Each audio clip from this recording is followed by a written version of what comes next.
नमस्कार। हम ये सोचते हैं कि शादी हमारे ज़िंदगी को परिपूर्ण बनाती है। मैं भी ऐसा ही सोचती थी, जब तक मेरी शादी नहीं हुई थी। मेरी शादी एक एनआरआई से हुई, जो शादी के सिर्फ 15 दिनों के अंदर मुझे छोड़ के चले गए। उसके बाद मैंने यूपीएससी सिविल सर्विस करने का सोचा और मैं उसमें सफल रही। मैं हूँ कोमल गनात्रा और आज मैं मिनिस्ट्री ऑफ डिफेंस में एडमिनिस्ट्रेटिव ऑफिसर की हैसियत से कार्यरत हूँ। मेरे बचपन में मेरी पढ़ाई गुजराती मीडियम में हुई। मातृभाषा में पढ़ाई करने का गर्व है मुझे, क्योंकि मातृभाषा ने मेरी सक्सेस में बहुत ही गहरा रोल निभाया है।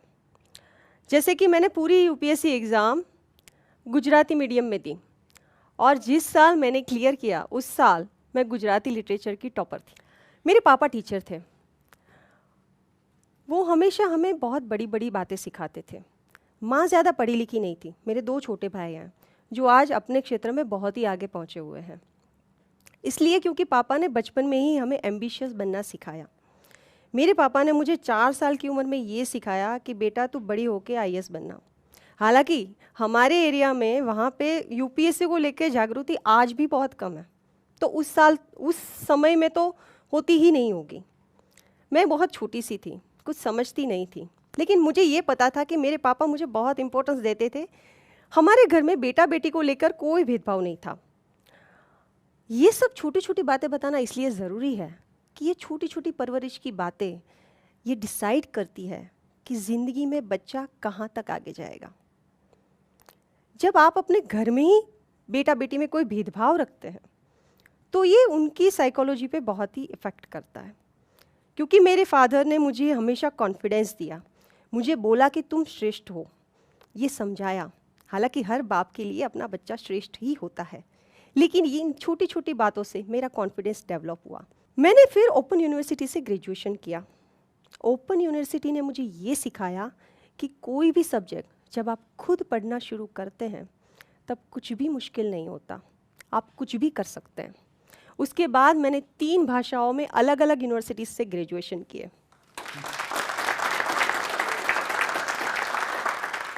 मैंने इंजीनियरिंग भी अपना डिस्टेंस लर्निंग से कंप्लीट किया, क्योंकि मुझे कॉलेज जाने का मौका नहीं मिला था। इसलिए मैं कुछ भी सीखने को तत्पर रहती थी। मैं कहीं से भी कुछ भी मुझे मिल जाए, मैं सीखने को तत्पर रहती थी। महज 1000 रुपये की तनख्वाह से शुरुआत की थी छोटी सी स्कूल में पढ़ाने का।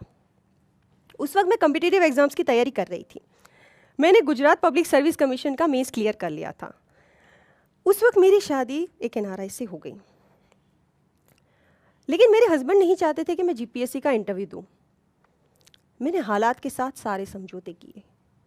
मैंने सोचा ठीक है, क्योंकि उनको न्यूजीलैंड रहना था। उन्होंने बोला नहीं नहीं, ये इंटरव्यू नहीं देना है। मैंने सोचा ठीक है, हालात के साथ सारे समझौते किए, कहीं कहीं से, क्योंकि मैं उनको प्यार भी करती थी। लेकिन क्या होता है जब आपको प्यार करने वाला इंसान आपको छोड़ के चला जाता है, वो स्पेशली जब आपका पति है। न्यूजीलैंड जाने के बाद उन्होंने मुझे बिल्कुल फ़ोन नहीं किया। शादी के महज 15 दिनों के बाद न्यूजीलैंड चले गए थे। उसके बाद मेरी उनसे कभी बात नहीं हुई। शुरुआत में हालातों से समझौता करने की बजाय मैंने ये सोचा कि नहीं, मैं उनके पीछे जाऊंगी, मैं उनको यहाँ लेकर आऊँगी। क्योंकि उस वक्त एकदम से मेरी दुनिया धमाडोल हो चुकी थी।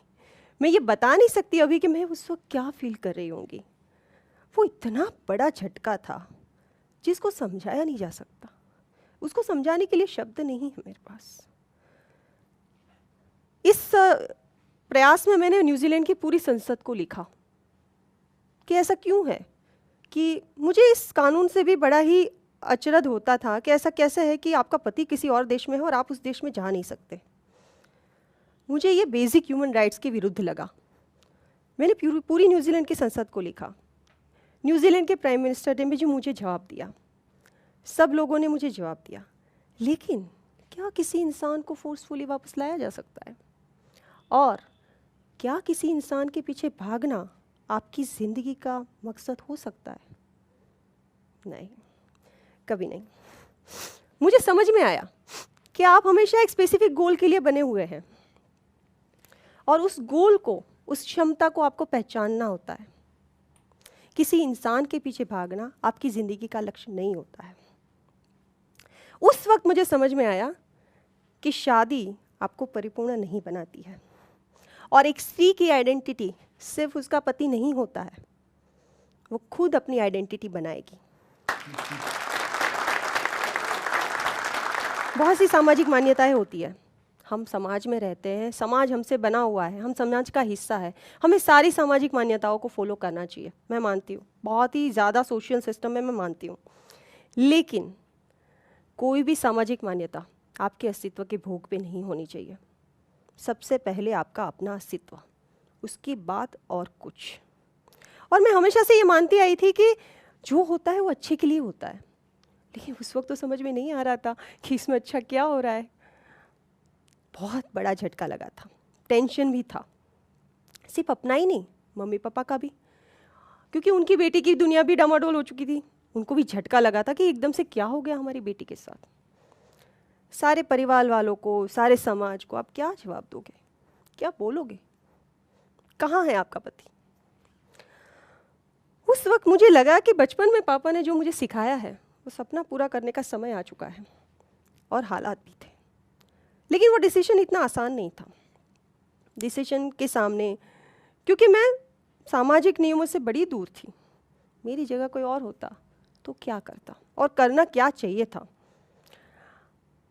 सबसे पहले डिवोर्स ले लो। आप बहुत बुरी जगह फंस चुके हो, पहले डिवोर्स ले लो, उसके बाद शादी के लिए सोच लो, उसके बाद आप समाज में सेटल हो जाओ।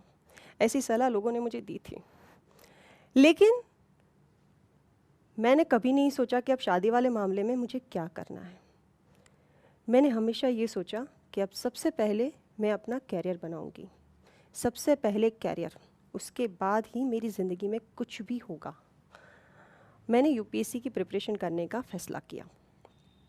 जब फैसला किया, शुरुआत में मेरे पास नौकरी नहीं थी, कोई फाइनेंशियल सपोर्ट नहीं था, तैयारी ऐसे नहीं होती है। लेकिन 2 साल बाद मुझे एक गवर्नमेंट टीचर की नौकरी मिल गई, जिसकी महज तनख्वाह 5,000 रुपये थी। मैं मेरे मम्मी पापा के गांव से 40 किलोमीटर दूर एक छोटे से गांव में रहने चली गई, जहाँ की बस्ती से 15,000 थी, उससे भी कम। वहाँ पे ना तो मेरे पास इंटरनेट था, ना ही न्यूज़पेपर इंग्लिश आता था वहाँ पे, ना ही मेरे पास स्मार्टफोन था, ना ही मेरे पास लैपटॉप था, मैगज़ीन भी नहीं आते थे। मैं दुनिया के कंपटीशन से बहुत दूर अपनी तैयारियों में व्यस्त थी। मुझे नहीं पता था दुनिया में यूपीएससी को लेकर क्या कंपटीशन चल रही है, मैं वो कंपटीशन देखने के लिए वहाँ मौजूद नहीं थी। लेकिन इसके बावजूद मैंने मेहनत करने में कभी पीछे नहीं रखी। सैटरडे संडे मेरी छुट्टी होती थी, तो उस दौरान मैं 300 किलोमीटर अप डाउन करके अहमदाबाद अपना सब्जेक्ट सीखने जाती थी हर सैटरडे संडे। मैंने इस एग्ज़ाम के दौरान कोई भी छुट्टी नहीं ली, कभी नहीं। इवन यूपीएससी का मेंस, सिविल सर्विस मेंस, जो एक बहुत ही टफ एग्ज़ाम माना जाता है, 9 पेपर होते हैं जो आपको 4-5 दिन में कंप्लीट करने होते हैं। उस वक्त मेरा सेंटर बॉम्बे था। मैं अपने गांव से, जहाँ पे रेलवे स्टेशन भी नहीं था, वहाँ से कहीं कनेक्ट करके मैं अपनी एग्ज़ाम देने वुमेन कोच में बैठ के एग्ज़ाम देने बॉम्बे जाती थी। पूरी रात आपको बैठ के सफ़र करना है ट्रेन में, और सुबह एग्ज़ाम देनी है। फिर सैटरडे संडे एग्ज़ाम देके फिर मंडे को स्कूल में वापस, स्कूल में काम करना है। मंडे टू फ्राइडे फिर से काम करना है, फिर से सैटरडे संडे आप एग्ज़ाम देने जाओगे। इस तरह से हार्ड वर्क करके मैं अपनी एग्ज़ाम तक पहुंची। जब दिल्ली में इंटरव्यू के लिए आई, तो मैं पहली बार दिल्ली आई थी यूपीएससी का इंटरव्यू देने, वो भी सैटरडे मैंने स्कूल अटेंड किया था और मैं मंडे इंटरव्यू दे रही थी। मैंने कभी कोई छुट्टी नहीं ली, कभी भी कोई भी छुट्टी लेना ज़रूरी नहीं मानती मैं एग्ज़ाम्स में, क्योंकि यूपीएससी आपको थियोरेटिकल नॉलेज नहीं पूछता है, वो आपको प्रैक्टिकल एग्जाम्पल्स पूछता है। प्रैक्टिकल आपको लाइफ में अवेयरनेस होनी चाहिए, आपकी जर्नल अवेयरनेस अच्छी होनी चाहिए। वो तभी होता है जब आप वर्किंग हो। लेकिन यूपीएससी की वो तैयारियों के दौरान अपनी पेशेंस को बनाए रखना, एंजाइटी से दूर रहना उन 5 सालों के दौरान इतना झटका लगने के बावजूद तैयारी में एकजुट रहना, अपने ध्यान को बनाए रखना, ये सब इतना आसान नहीं था उस वक्त जितना आज मैं बोल रही हूँ। वो बहुत मुश्किल दौर था, बहुत। लेकिन सच बता रही हूँ, वो मुश्किल दौर आज भी मिस होता है मुझे, क्योंकि और मैं तो ये चाहती हूँ कि ऐसे मुश्किल दौर बार बार मेरी ज़िंदगी में आए, क्योंकि समस्याएं जब आपकी ज़िंदगी में आती है तो वो आपको सक्सेस दिलाने के लिए आती है, आगे बढ़ाने के लिए आती है, वो कभी आपको पीछे नहीं धकेलेगी। जब आप अपने कंफर्ट जोन से बाहर निकल जाते हैं तो थोड़े समय के लिए आपको बड़ी उलझन फील होती है, आपको लगता है कि हे भगवान अब कैसे होगा। लेकिन सफलता पाने के लिए आपको अपने कंफर्ट जोन से बाहर निकलना पड़ता है। मैं उस वक्त अपने कंफर्ट जोन से बाहर निकल चुकी थी, मेरे पास कोई रास्ता ही नहीं था। लेकिन जब आपके पास एक गोल स्पेसिफिक हो जाता है, उस वक्त आपको अकेलापन नहीं लगता। मैं उस वक्त बहुत अकेली पड़ गई थी। धीरे धीरे माँ बाप का साथ भी छूट जाता है।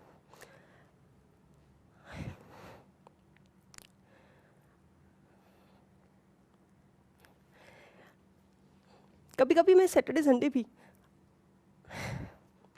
अपने माँ बाप के घर नहीं जाती थी।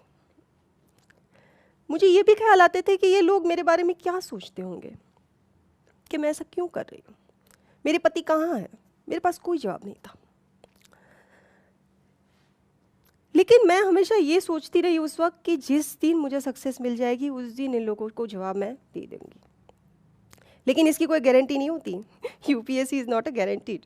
तो ऐसा क्या था जो मेरे को एकजुट करे रखा, ऐसा क्या था जिसने मेरे हौसले को बनाए रखा। क्योंकि ये सफ़र मेरे लिए यूपीएससी का सफ़र नहीं था, मेरे लिए ये सफ़र मेरे आत्मसम्मान को वापस पाने का सफ़र था।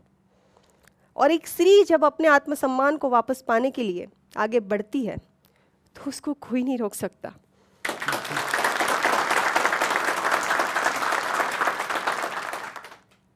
लेकिन एक और भी चीज़ है, उस वक्त मेरा अपने आप पे भी बहुत भरोसा था। एक और चीज़ पे भरोसा था मेरा, वो है मेरी पॉजिटिव थिंकिंग। मैं दुनिया में किसी भी चीज़ को, ज़िंदगी में किसी भी चीज़ को इम्पॉसिबल नहीं मानती, कभी नहीं मानती। मैं ये मानती हूँ कि जो आप सोचते हो आप बनते हो। Thoughts become things. जिस दिन आप ये भरोसा अपने आप को दिला दोगे, उस दिन आपको सफल होने से कोई नहीं रोक पाएगा। और मैंने अपनी ज़िंदगी में जो सोचा, जैसा सोचा, उसको पॉजिटिव तरीके से सोचा, तो वो सच में पॉसिबल हुआ। और समाज जब आप कुछ नया कर रहे हो तब आप पे हंसता है, वो आप पे बिलीव नहीं करेगा जल्दी से, आपको आपका मजाक भी उड़ा सकता है। लेकिन जो नए रास्ते पे चलता है वही सफल बनता है। एक स्त्री को हमेशा एक ग्लासवेयर की तरह देखा जाता है। अगर वो घर के किसी कोने में सज गई और उस पर फूल लगा दिए गए तब तो उसकी हमेशा कीमत होती है। लेकिन अगर किसी भी हादसे से अगर वो टूट गई तब उसकी कीमत कुछ भी नहीं रहती। लेकिन अपने आप को किसी ग्लासवेयर की तरह मत बनाइए, उस आकार में से बाहर निकल जाइए। आपका एक अपना वजूद है, आपका एक अपना आकार है। और सफलता पाने के लिए मैं 3 चीज़ों को बहुत ही अहमियत देना पसंद करती हूँ। सबसे पहला, डिटर्मिनेशन। आपको डिटरमाइन होना पड़ेगा, कभी गिव अप नहीं करना है। ज़िंदगी में जो कभी गिव अप नहीं करता वही सफल होता है। दूसरी चीज़, हार्डवर्क। आपको बहुत हार्डवर्क करना है। हार्डवर्क का कोई भी रिप्लेसमेंट नहीं होता है ज़िंदगी में। और तीसरा, पेशेंस। उस हार्डवर्क के समय में भी आपको अपनी पेशेंस बनाए रखनी है। वो पेशेंस ही आपको आगे ले जाएगी। लेकिन डोंट फॉलो एनीबॉडी। अपना अपना खुद का रास्ता बनाइए। किसी को फॉलो करने से वो रास्ता आपको नहीं मिलेगा। आपका रास्ता आपके अंदर है। आपका खुद का अपना रास्ता बनाइए और उस पे आगे चलिए।